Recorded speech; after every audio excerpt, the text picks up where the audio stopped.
In 30 years' time, watching this video will be illegal in your country because China will have dominated the world. The Chinese Banksy, the man known simply as Baidu Chao, recently had his exhibition in Italy protested by the Chinese government. Infamous for speaking out against the Chinese Communist Party, China lobbied the Italian government to have his show cancelled. When that didn't work, the nation threatened Brescia, the Italian city where Baidu Chao's exhibition was being held, with warnings that continuing with the show would put any future collaborations in jeopardy. The city ignored the warning and the Italian government refused to shut the show down. Then the Chinese government moved to threaten Baidu Chao himself. They first ran propaganda pieces on Baidu Chao through state-run websites within the Great Chinese Firewall, casting into doubt his character and making baseless accusations against him. The government actively encouraged anti-Baidu Chao sentiment among Chinese social media while censoring any pro-Baidu Chao posts. Then things got personal. Chinese people began to show up at Baidu Chao's exhibit, claiming to be supporters. Getting close to the artist, they began to deliver warnings about how dangerous Italy could be. One even mentioned how people die on the streets here for no reason in Italy, a clear death threat. Today, Baidu Chao is forced to live in Australia where he doesn't contact his family for fear the Chinese government will go after them instead. But if China has its way, soon nowhere will be safe to hide from the Chinese Communist Party, not even the United States of America. If you think this is far-fetched, consider China's response to the interruption of the 2022 Olympic Games torch lighting ceremony in Greece when pro-Free Tibet protesters crashed the ceremony to demand accountability for the genocide of 1 million Uyghurs in China. After the event became public, those involved in the protest had their identities leaked online to receive thousands of death threats, mostly from Chinese social media users, ironically using a VPN to bypass Chinese censors. This is hardly the first time that Beijing has used public outrage it creates to target its critics and even endanger lives. When the media team of University of New South Wales removed an article and tweet in which Elaine Pearson, the Australian director of Human Rights Watch, spoke about China's curtailing of human rights after the Hong Kong riots, pro-Chinese Communist Party students across Australia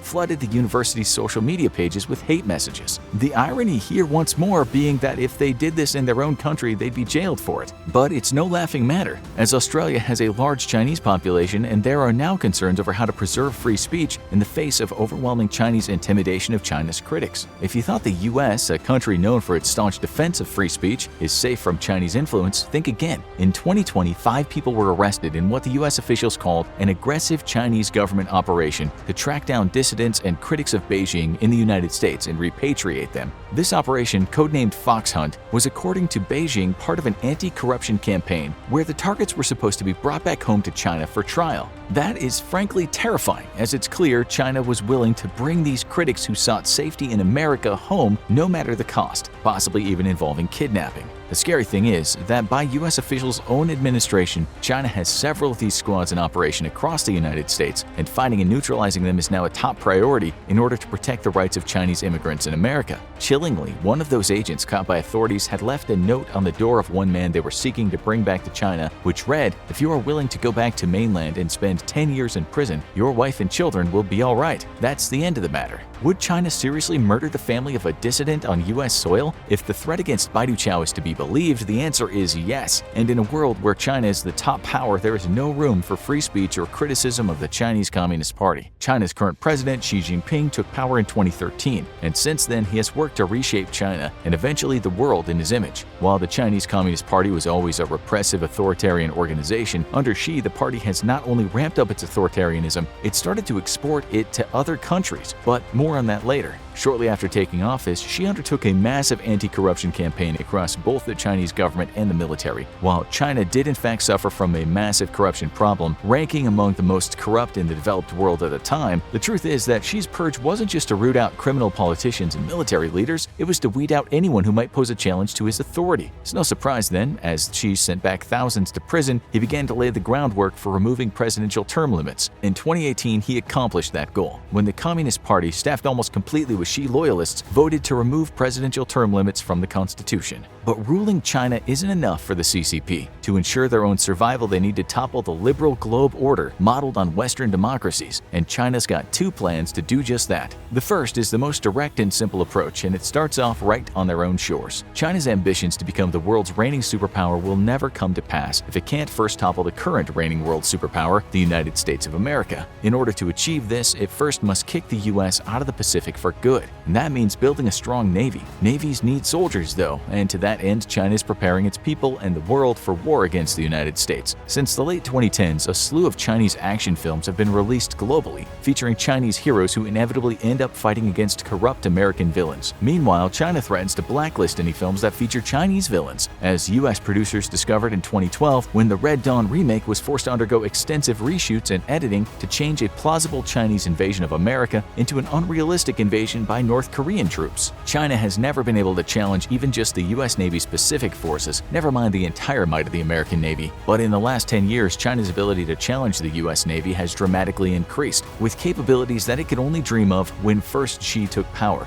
First, China has developed a massive ballistic missile force, the largest in the world. So large, in fact, it's now officially its own branch of the Chinese military, the Chinese Liberation Army Rocket Force. The nation might still lag behind the United States when it comes to long-range targeting capabilities, but they have proven that they have the capability of hitting a mobile target far from their own shores, at least in testing. Under kinetic and electronic attack, it's not known how well the inexperienced Chinese military will actually perform. And that is key when considering discussing Chinese military might. For all their improvements in modernizing their forces and expanding capabilities, China is still a completely inexperienced military which has not fought a modern war. The last conflict it fought against Vietnam in the 70s was a humiliating affair even after Vietnam had been severely weakened by its long war against the US. Vietnam ended up fighting the Chinese to a standstill, and though China claimed victory, it was Chinese troops who ended up being forced to retreat back over the border. A lack of experience in modern combined arms warfare is a serious deficiency in Chinese forces, and the nation didn't even have a joint command structure until only recently, meaning that its different branches of the military had no way of working together in a combat scenario. The US, for instance, has a long tradition of joint command operations, allowing it to seamlessly integrate its various branches into a unified fighting force. Another critical deficiency for China is a lack of realistic training for its combat troops, though this too has begun to slowly improve over time. For much of its modern history, China's military would only undertake exercises that were rehearsed in advance and designed to make the military look good, while providing little if any actual training benefit. Chinese missiles aim to level the playing field against the vastly more experienced and capable US military, which has a robust training schedule for both its active duty and reserves, and is one of the most experienced militaries in the world. A missile doesn't need to be trained, and a salvo of missiles can quickly level the playing field. Thus, the PLARF is a serious threat to the United States Navy. Their missiles have steadily become more accurate, with the DF-3A long-range ballistic missile initially having a miss radius of 4,000 meters, and today one of only a few hundred meters. That's far from pinpoint accuracy, but if you're using nuclear weapons or a large enough number of missiles, accuracy is largely irrelevant, even against a moving carrier strike group. And China definitely has the missiles to spare, with approximately 2,200 long-range conventional ballistic missiles ready to engage the US Navy all the way across the Pacific, nearly to Hawaii. China has enough missiles to target every vessel in the US Pacific Command and overwhelm its anti-missile defenses. What's unknown, though, is how well the PLARF would operate in a contested environment against US kinetic, electronic, and cyber warfare assets. In order for a missile to strike its target, a long kill chain of assets must be protected from destruction or harassment. And the further away the target, the more vulnerable and critical this kill chain becomes. These kill chains can be aerial surveillance assets, satellites in space, ground and airborne radar, and all important data links, which must be protected from enemy attack and degradation. It's unknown how well China can defend its kill chains to ensure the rocket force can keep the US Navy out of the Pacific. But striking against its highest priority target doesn't require a very long kill chain. Thousands of China's missiles are aimed at the first stepping stone in China's ascension to dominate the world, Taiwan. This breakaway republic used to be a Chinese territory until after World War II, when the Nationalist Party retreated to the island from the Communists. Initially a dictatorship, Taiwan grew ties with the United States and changed to a liberal democracy, but that democracy is only 100 miles offshore from a communist dictatorship that very much wants it back in the fold. For China, reclaiming Taiwan is of critical importance. For starters, the continued independence of the island nation is a thorn in the side of the Chinese Communist Party. Its liberal democracy is a direct challenge to Xi Jinping's authoritarian dictatorship, and sets an example that a growing number of young Chinese are eager to follow. This is a threat to the CCP's survival, as the last thing that the party wants is the Chinese people getting silly ideas like voting rights or free speech in their head. To counter Taiwan's influence, a robust censorship campaign targets and eliminates any pro-Taiwan or pro-democracy content on China's state-run social media. In China, this photo is illegal, and posting it can get you sent to jail. Mentioning the 1989 government slaughter of up to 4,000 student pro-democracy pro-democracy protesters in Tiananmen Square is a good way to end up in prison for years. The image and the history of the slaughter are censored across all forms of Chinese media. For years, China has promised Taiwan that it would still be allowed to rule itself after reunification under its vaunted One Nation, Two Systems program that was implemented in Hong Kong after the handover by the British to the Chinese. One Nation, Two Systems was supposed to ensure that the people of Hong Kong would continue to enjoy their democratic freedoms and independence for 50 years after the British handover. But just between 1997 and 2007, 218 cases of breaching the rights of Hong Kong citizens were verified. Today, Beijing barely tries to hide its influence over Hong Kong as it intimidates critics, infiltrates the Hong Kong government with politicians it buys and pays for, and even uses the local police forces against protesters who wish for democracy. In 2019, Xi Jinping once more offered Taiwan a one-country, two-systems deal if it reunified with China, which Taiwan immediately and completely rejected.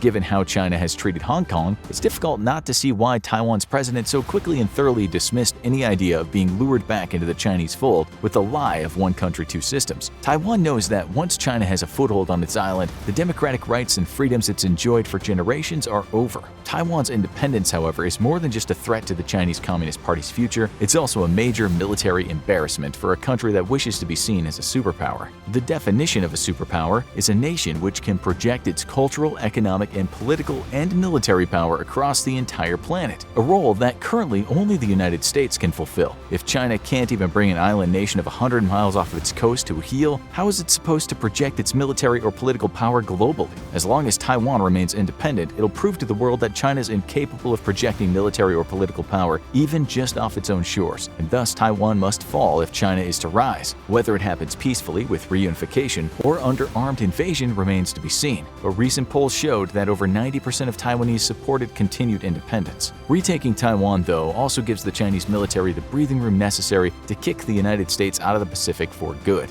From Taiwan, the Chinese Navy and Air Force both would have a strategic high ground in the Pacific, so to speak, from which to defend the Chinese coast. As long as Taiwan remains closely aligned with the United States, China can't break out of what's known as the First Island Chain, an invisible line that runs from Japan to Taiwan to the Philippines. Today, there's no chance Taiwan is going to reunite with China, and the Chinese Navy can't pull off a cross-strait invasion of the island nation. But all that is changing, as the People's Liberation Navy slowly but steadily expands its inventory of amphibious assault ships and landing craft. In another few years' time, it's believed that China will have the necessary hardware to pull off a successful invasion, if they can keep the U.S. air and naval power at bay. To that end, China has greatly expanded the size of its navy, with 355 ships, 145 of which are major surface combatants. It's now the numerically largest navy in the world, and many of its destroyers are more modern than aging U.S. counterparts, though they don't pack as big of a punch with fewer missile cells per ship than the United States. Xi Jinping is dedicated to fully modernizing the Chinese military and fielding a world-class force by 2049, in time for the CCP's 100th anniversary, so the size and capabilities of the Chinese Navy will only continue growing. To counter this threat, the United States has undertaken a renewed shipbuilding program and accelerated the procurement of new classes of destroyers, submarines, and even aircraft carriers. However, the U.S. has commitments all over the world, while China can focus the entirety of its forces on just one opponent, the United States. This is a major strategic problem for America in a future showdown with China, but the U.S. has one big advantage that China lacks: allies. So it turns out authoritarianism is not a popular choice with most people, and acting like a regional bully isn't conducive to making friends. At the moment, China has no regional allies and few friends of any influence. Even its closest neighbors, for the moment, prefer to partner with the US than China. But this is where part 2 of China's plan to dominate the world comes to play: soft power. In order to push the United States out of the Pacific, China must wield enough economic and political power over its neighbors that it's able to force them under its influence and out of the US's. To that end, China has launched a multi-pronged offensive on its regional neighbors that includes charm, appeasement, political manipulation, and even outright economic coercion. Beijing's charm offensive has never worked out the way it hoped, and in fact ended up driving Australia even closer to the United States, to the point that the nation has now joined a trilateral pact with the US and UK to defend the Pacific. When Australia joined the United States in calling out China for its human rights abuses and genocide of the Uyghur people, China responded by economically punishing Australia, putting harsh tariffs on Australian goods, and resorting to outright sanctions. In response to these actions, a Chinese official said, "We'll not allow any country to reap benefits from doing business with China while groundlessly accusing and smearing China and undermining China's core interests based on ideology. The smear that insulted Beijing, Australia condemning the nation for photos like this, captured using a drone and smuggled out of the country, with a long history of chemically castrating Muslim minorities in its western provinces, separating families, imprisoning tens of thousands without a cause, and forcing Uyghur women to have abortions and undergo sterilization. China has rightly earned international condemnation for human rights abuses. The nation claims it's simply fighting extremism. The truth is, it's carrying out a quiet genocide, and an estimated million are already dead. But while Australia didn't bow to China's pressure to remain quiet on its human rights abuses and toe the Chinese Communist Party line, other small nations have because they have no choice. For nearly a decade now, China has undertaken its Belt and Road Initiative. The modern Silk Road is meant to improve China's access to international markets by building infrastructure both at home and abroad. The biggest beneficiaries have been smaller, less developed nations whom have received loans from the Chinese government to build much-needed infrastructure with Chinese firms, of course. But the problems come when the loans come due, as these generous loans provided by China often have outrageous repayment terms that China knew the host nation would never be able to adhere to, despite the promise of greatly increased economic activity. In most of these places, that promised economic boon never came, and so nation after nation has defaulted on these loans. Unable to repay, the countries have been forced to cede entire airports, shipyards, and railways to the Chinese government, giving up ownership entirely. China's Belt and Road Initiative has thus been retermed as modern colonialism, with China at the helm. But with most underdeveloped nations, the allure of Chinese economic prosperity will entice them to agree to just about anything Beijing offers, or commands of them. It's no surprise that many of these nations suddenly find their government filled with pro-China yes-men and importing tens of millions of dollars of surveillance technology. Along with Chinese infrastructure, all too often comes Chinese style of government, and the Chinese Communist Party has been all too glad to export its form of authoritarianism to the world and how to maintain a modern surveillance state. With exports to over 60 nations, Huawei has become the global leader in exporting surveillance tech, with China even building entire surveillance networks for host countries. Slowly but surely, China is changing governments around the world, and the U.S. is inadvertently helping it. Under the Trump administration, the United States stepped back from its role as a global leader. This vacuum of power was quickly exploited by China, who was happy to infiltrate international economic and political organizations left reeling after a retreat from the United States. Due to ambiguity over the U.S.'s willingness to defend traditional Western values of liberal democracy and open markets, nations caught between a powerful authoritarian neighbor such as China and a desire for liberal freedoms found themselves questioning if it was politically survivable to continue to oppose the desires of their more powerful dictator next door. This was most obvious across the South Pacific, as nations such as Vietnam and Thailand were suddenly forced to consider the possibility